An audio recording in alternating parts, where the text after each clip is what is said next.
So, hello. In this tutorial I'm going to be showing you how to make this sort of lamp. It's like an old school lamp, oops. Um, Looks like this. You can adjust the cone height, I guess. I'll be showing you how to texture this guy because there's some really specific things going on. And yeah, you can really just change it up as you like. Mesh looks like this. So, nothing fancy. And I'd say let's hop right into it. So in order to make this bad boy of a lamp, we'll have to simply delete the default cube at first. So press X and then delete, and I will turn on my screencast keys. So down here you can see everything I'm doing. Yeah, that should be helpful. Reset the cursor location to be at the center because I moved it, and now we're going to want to add a circle. Most people will ask themselves, why not a cylinder? And I will show you why. We will make this bad boy procedurally. So we hop into edit mode with tab, then we select one vertex, and then we hit Ctrl I to invert the selection. And then we're going to press X and vertices. So now what we have here is simply one vertex right here. And what we want to do now is go to modifiers, that's the blue wrench over here, click add modifier, and where do we have it? Screw, that's what we're looking for. Now you can see we have the basic circle again. So this might seem like adding a circle with extra steps, but the benefit of this is that we can simply choose any number of vertices that we want the circle to have. So like 8, 16, 32, that's the exact same circle as before. For instance, we could choose 64 and so on. You could go like crazy high, 256, but for now we'll leave it at 32. So it should be sufficient for now. What we're going to do now is tab into edit mode again, click the vertex, extrude it along the... What did I just do? Extrude it along the x-axis by exactly this amount, so it's at the center. If you don't know if it's at the center or not, for instance, you have it like this and you don't know how to push it in, you should just eyeball it and make things go weird. You could just come here, select the vertex you want, x location 0, y location 0, and it should be alright. So now what we want to do is go out of edit mode and click on merge vertices, because what's happening right now is it is really projecting this line. So those two vertices create a line and they're projected all over here and connected. So here at the center point, if we don't click merge vertices, they're going to be double vertices, exactly 32 in one spot, and we don't want that. So what we can do right now is press 1 under number pad to get into front orthographic mode.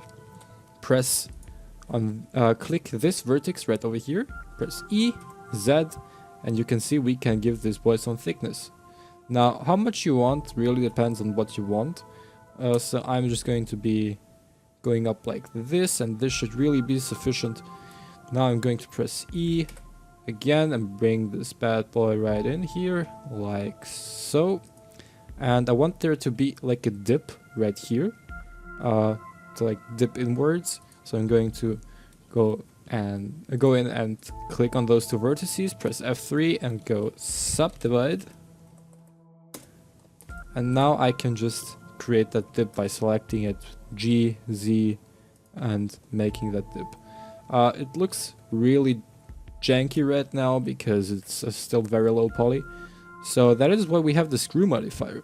So basically, we can add in the subdivision surface, set it to 2, and I will show you what I mean with that is why we have the screw modifier in just a bit. Just let me tighten up those edges. Looking good, looking good. Let me add in one more here. Like so.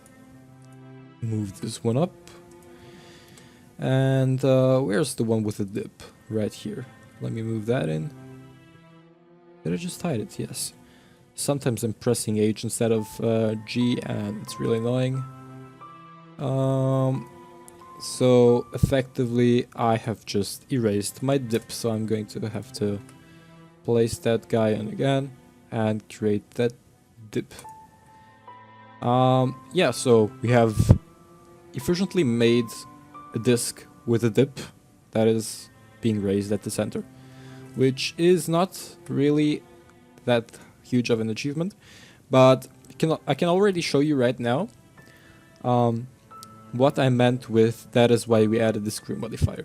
So basically we added in the subdivision surface modifier right now, and you can see this is already having 3968 faces, which is not really ideal.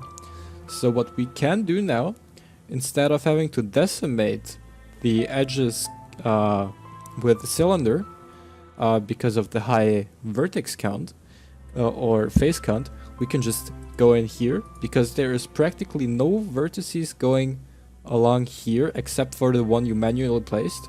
You can just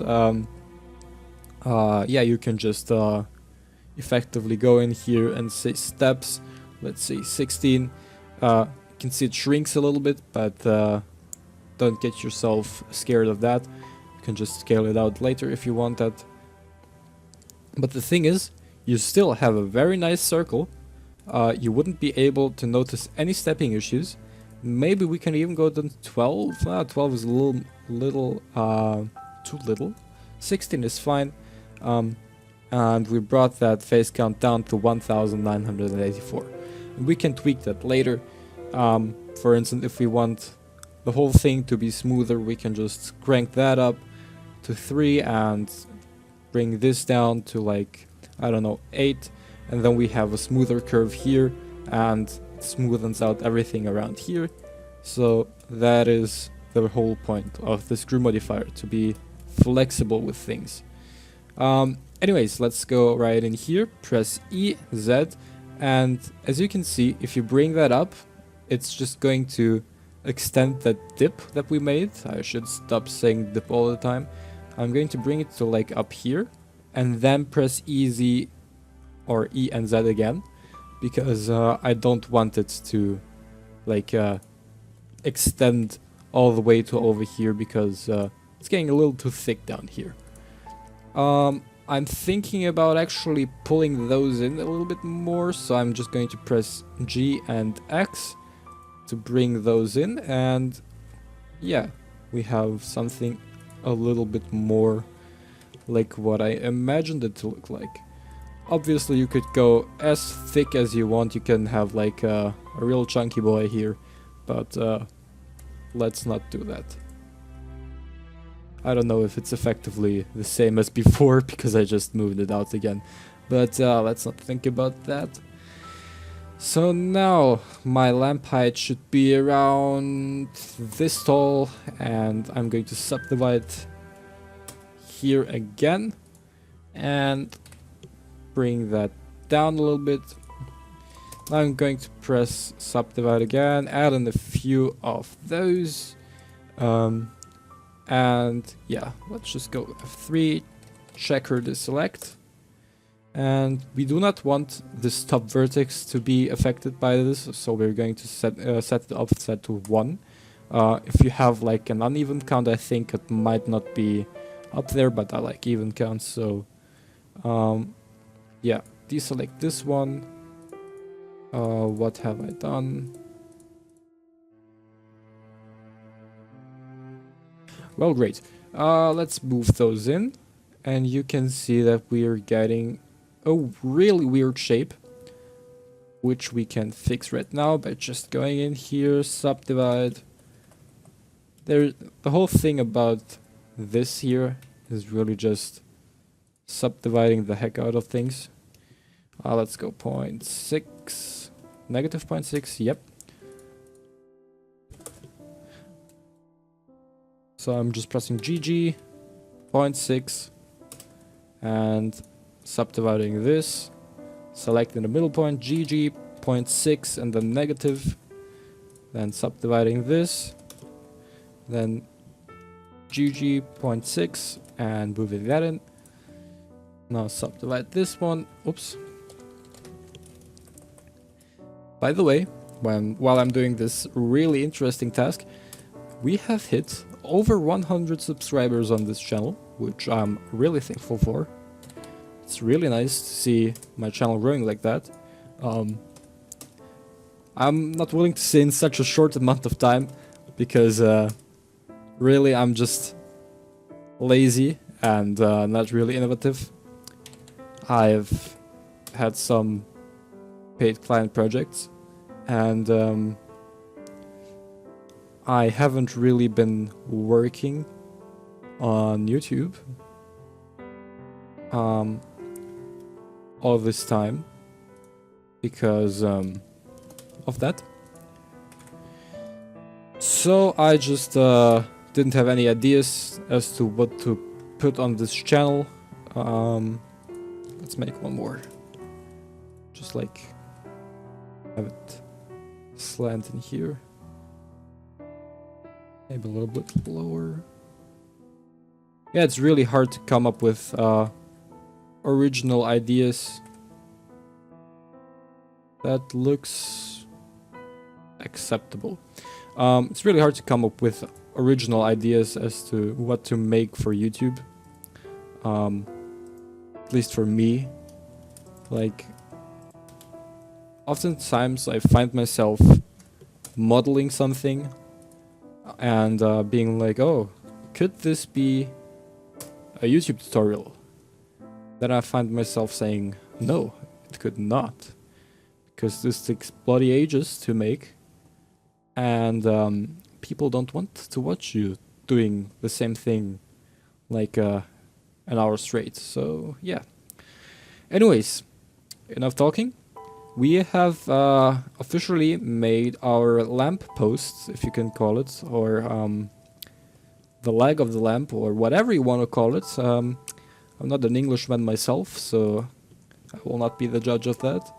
Call it what you want, I don't care. Oh, I duplicated those two. Now I'm pressing P and then selection, so I can have this as a separate object. What I'm going to do now is like extrude it up to be like this.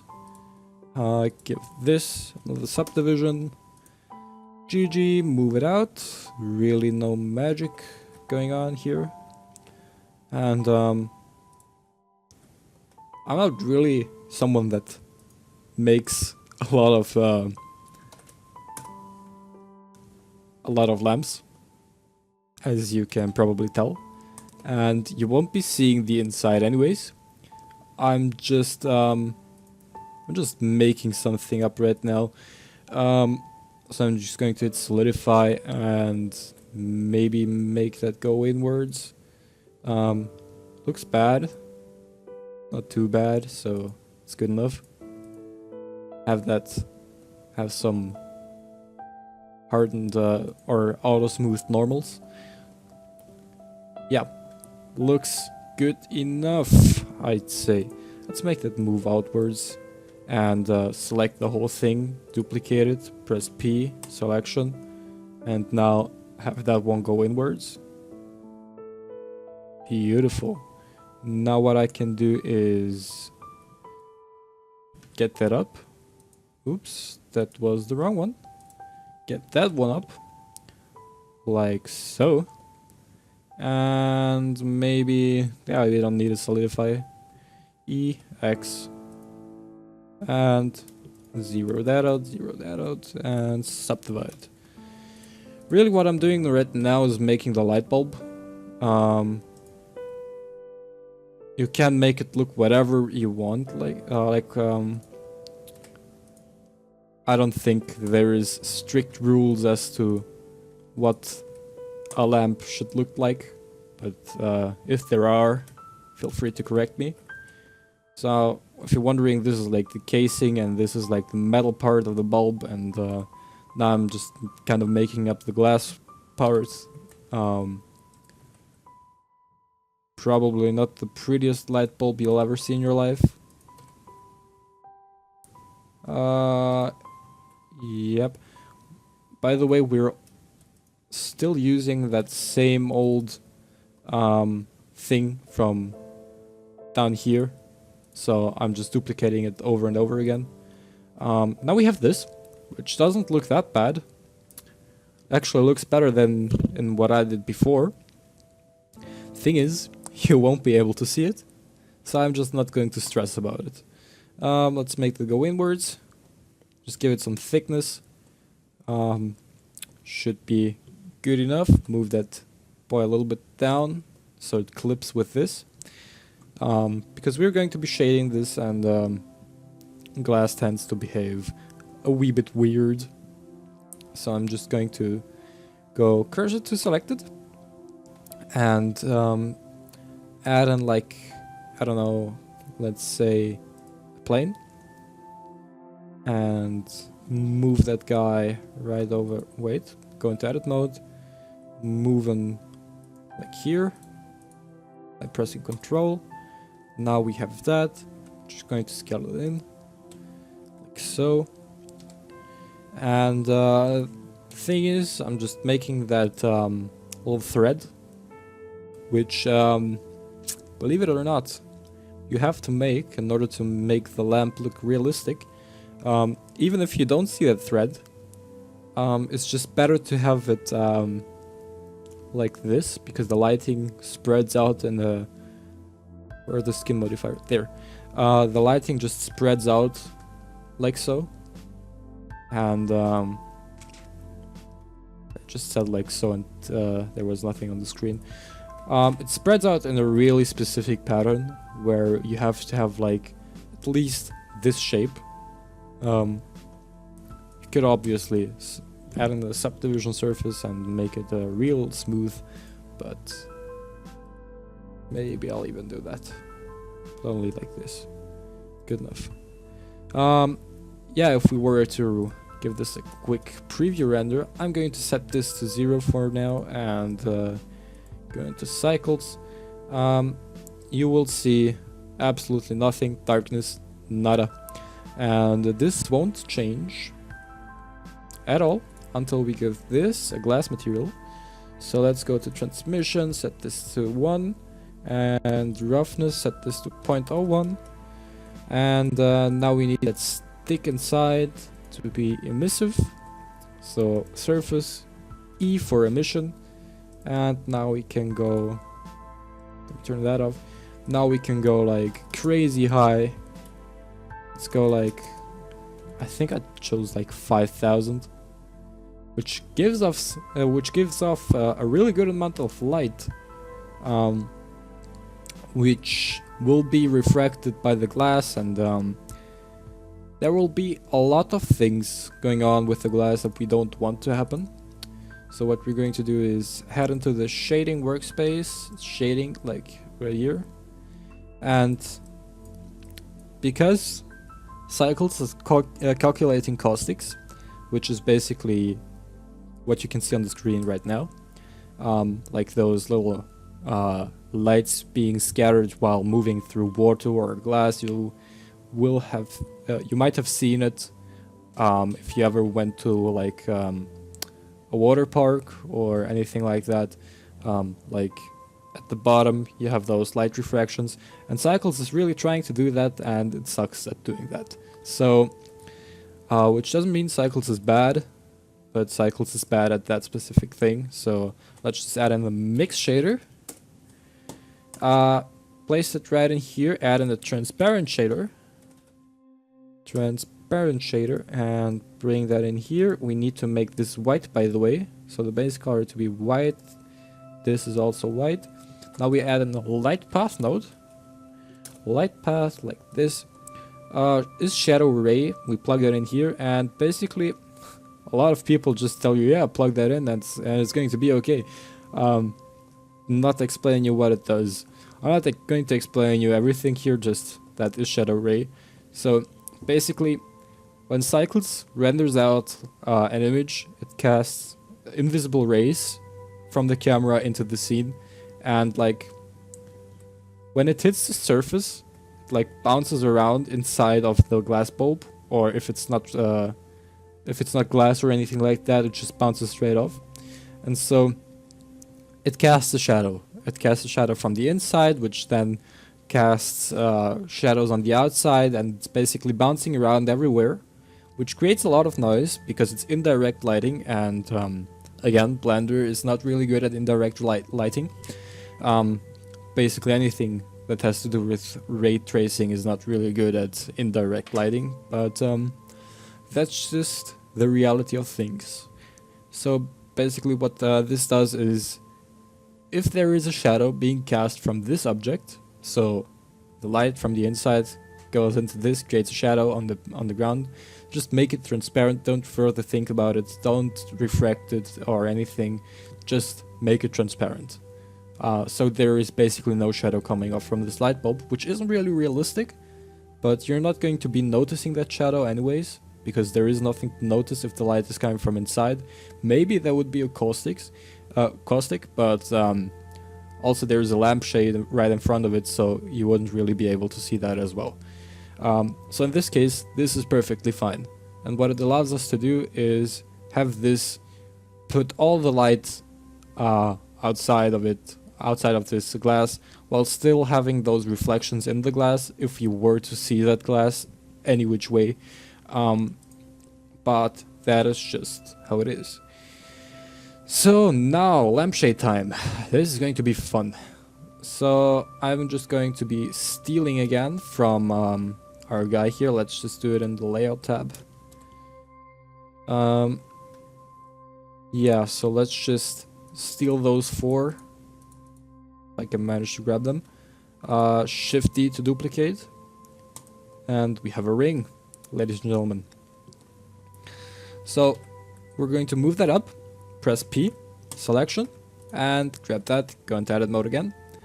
And now let's see, we can actually delete those temporarily. We're going to need them again, but not right now.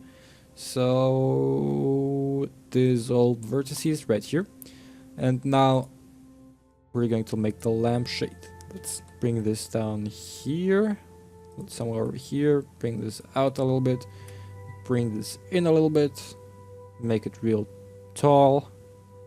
Basically you could make it any shape, any height, you could make it literally like this, but I'm just going to make it really tall, like so, and that is going to be more than sufficient. Keep saying sufficient today, which is not really needed, but it's fine. Let's give this a basic metal material in case someone will see it, like this, and that should be good enough. Anyways, let's go on to shading.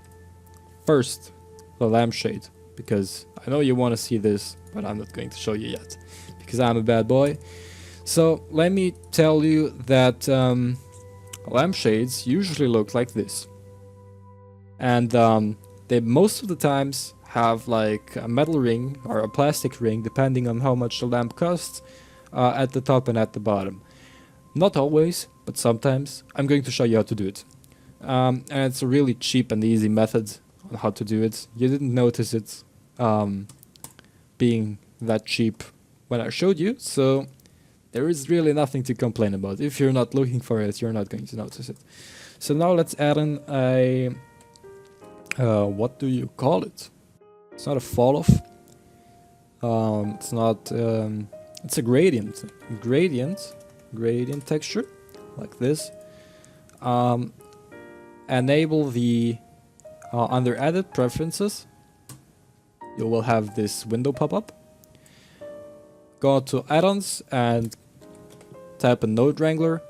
Check the box. Close this window, and you'll be fine. Now Control T to give this a mapping and a texture coordinate node, and we're going to look at this by pressing Shift Control and click. Now what we can see is that this bad boy is going like straight up, which we don't want.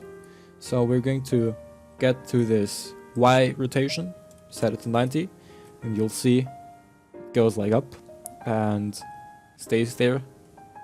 Now we're going to add in the color ramp, and we're just now going to make those things here at the top and the bottom. Now we want at the top and the bottom to be one color, and in the middle to be another color. Which you might think, how am I going to do this? I only have two handles, I can move them up and down. Doesn't really get me anything. Well, fear no more. Set this to constant. Get this one to right about somewhere like here.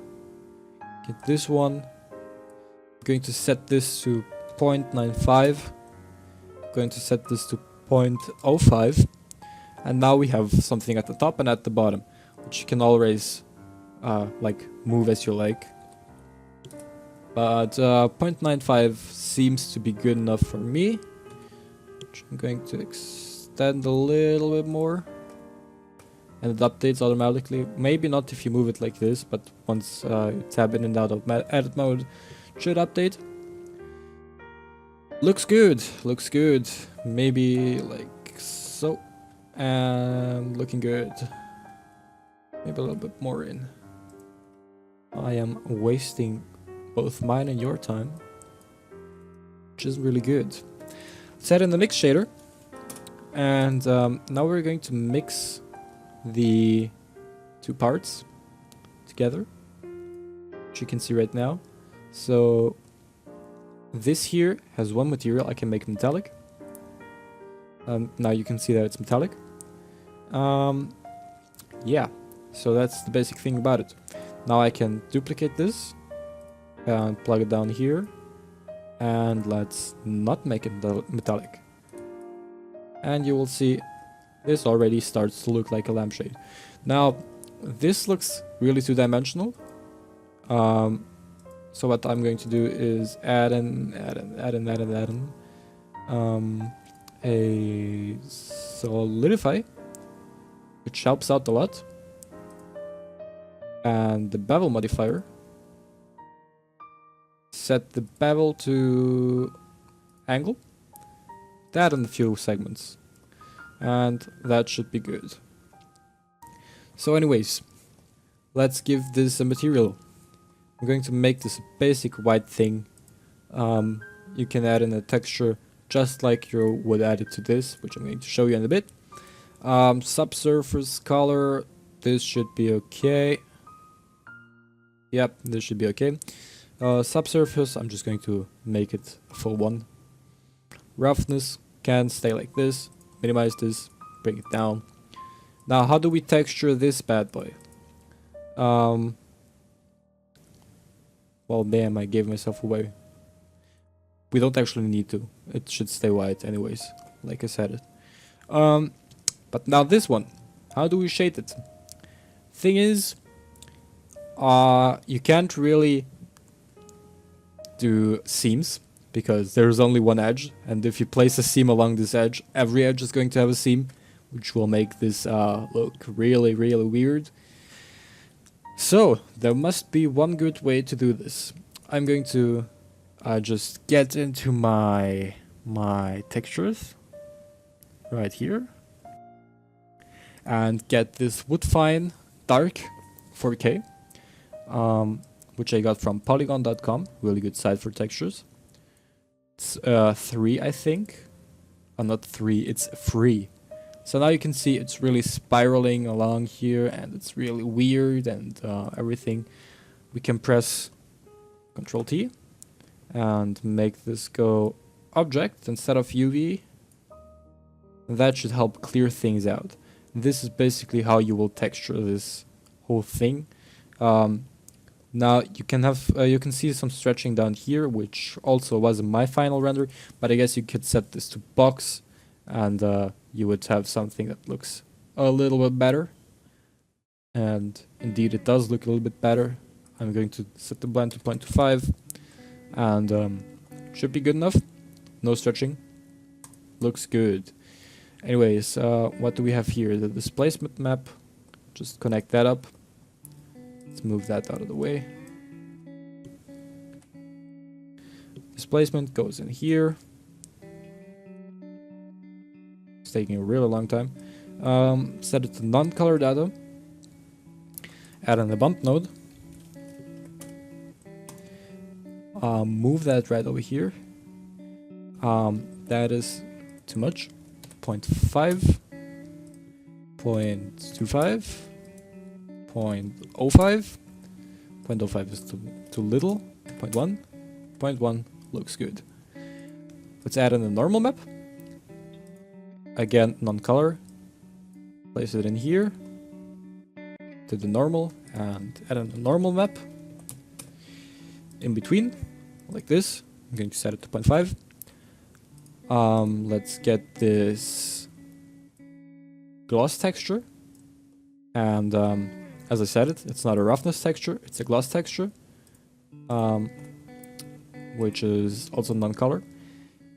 We will add this into the roughness channel. But thing is, it looks like this. It's really white, so it's going to be really rough. This is because it's gloss, not roughness. It's basically the inverse, because everywhere where it's white, in other software where it's a glossy workflow, it would be really shiny, because the gloss is at 1. But in our case, we have roughness, so roughness and glossiness is really the opposite of each other. So we want this to be really dark. How are you going to do that? Simply by inverting it. And now we get something gray-ish, darker, and if we place that in here, it's shiny. Now let's add in add the cursor to the center of the plane, or the world. Add in the plane. Doesn't really need to be that big. Let's extrude it down, like so. Yep, select everything. Let's give it a nice bevel, like so. Shade smooth. Let's make this dark. Good enough. We have this guy going on. Now if we hit render, you can see it looks like a lamp. You can render it on its own and it would look like this. So yeah, it looks like this. Quick cut here. It's a little bit noisy, but I didn't really render too much or too long. Basically, looks like this. This is black because it's reflecting the black environment. This is blown out because there is no light from the outside coming in. So I recommend going to HDRI Haven, adding in an environment texture. Click open, HDRI, and I'm going to add in, well, this is going to be censored because I have some private stuff in here. I have like one that's called Fireplace 4K, which can download for free, actually. Looks really good. And yeah, just position your camera accordingly. Should be looking good. Let's find something looks interesting. Where does it look interesting, actually? Let's just say like so. Yep, I'm going to rotate this on the z-axis to like, oops, to be like this, and move this in a little bit closer. Looks like a nightstand, like so. And now you can immediately see that this looks a lot different. And if you were to go in and say, I want an empty to control some depth of field, whereas the empty like this, set the depth of field to be really shallow, then you would have something that looks better. I just showed you how to texture it, but I don't want to texture it. I want this to be just a basic black material with 0.125 roughness, and right here I want the roughness to be 0.125 again. Yep, right here on the metallic point, or let's just say 0.3. Good enough. And now if I render this, it will look like this. So yeah, that should be the result that you should be getting. And I hope you learned something in this tutorial, at least how to use the screw modifier. And yeah, I will see you next time when I'll make something else. By the way, you don't have to make this lamp, you can make any lamp you want, like a hanging lamp, like one of those tall lamps that are in the same style as this but longer. You can make virtually any lamp with this method, so except maybe ones that curve a lot, but yeah, should be fine doing most lamps with this method. Really procedural, really good, and easy to do, and unwrapping isn't really a problem with this. So yeah, have a good day, and we will see each other next time. See you, bye.